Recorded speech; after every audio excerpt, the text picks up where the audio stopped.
নিদ্রার চর বা নিদ্রা সৈকত নামকরণ মূলত এর নির্জনতা ও নীরবতা থেকে এসেছে।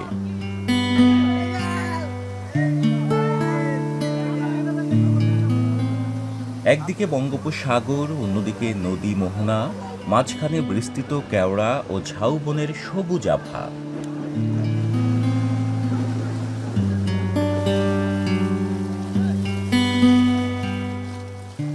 সাগরের জোয়ার ভাটার খেলা, নরম ঘাসের চাদরে ঢাকা প্রান্তর যেন তৈরি করেছে স্বপ্নময় এক পরিবেশ। সৈকত সৌন্দর্যের জেলা বরগুনার তালতলী উপজেলায় রয়েছে পর্যটনের অপার সম্ভাবনা।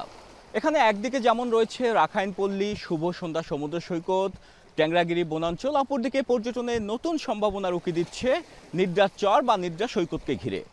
প্রতিনিয়তই দেশের বিভিন্ন প্রান্ত থেকে হাজারো দর্শনার্থী ভিড় করছে চিত্ররূপময় নিদ্রার চরে।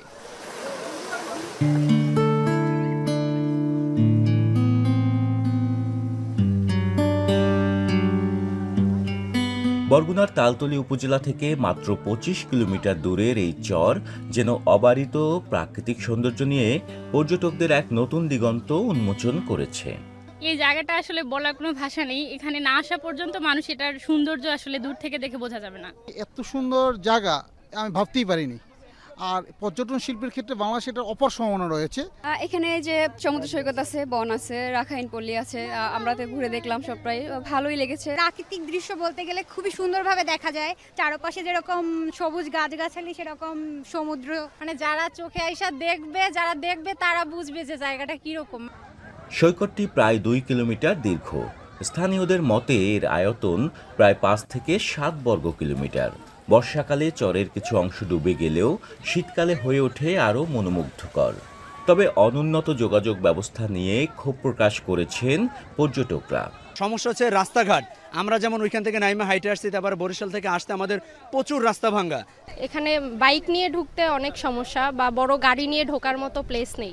আবাসিক হোটেল হলে ভালো হয়, খাওয়ার ব্যবস্থা, গাড়ি পার্কিং সুবিধা এগুলো হলে ভালো হয়। নিদ্রা সৈকতের পর্যটন সম্ভাবনা কাজে লাগাতে যোগাযোগ ব্যবস্থা সহ সব সংকট সমাধানের আশ্বাস জেলা প্রশাসকের। তালতলীতে ব্যাপক পর্যটনের সম্ভাবনা আছে। তো যোগাযোগ ব্যবস্থা যখন পুরোপুরি এনশিওর হবে, এবং সেটা নিয়ে কাজ হচ্ছে। অলরেডি আপনারা জানেন যে বরিশাল কুয়াকাটা থেকে যে রোডটি তালতলীতে প্রবেশ করেছে, সেটির কাজ প্রায় শেষ। তো আর কিছু যদি অবকাঠামোগত উন্নয়ন হয়, আমার মনে হয় এখন যেভাবে লোকালি মানুষ নিজেরাই নিজেদের উদ্যোগে এখানে সেগুলো এনজয় করার জন্য যাচ্ছে, এটা বাড়তে থাকবে এবং একসময় এটি পর্যটন সমৃদ্ধ একটি এলাকা হিসেবে গড়ে উঠবে।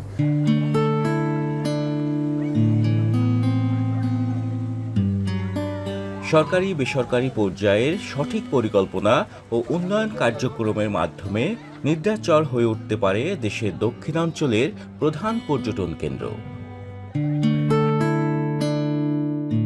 জিয়াদ মাহমুদ, এখন, বরগুনা।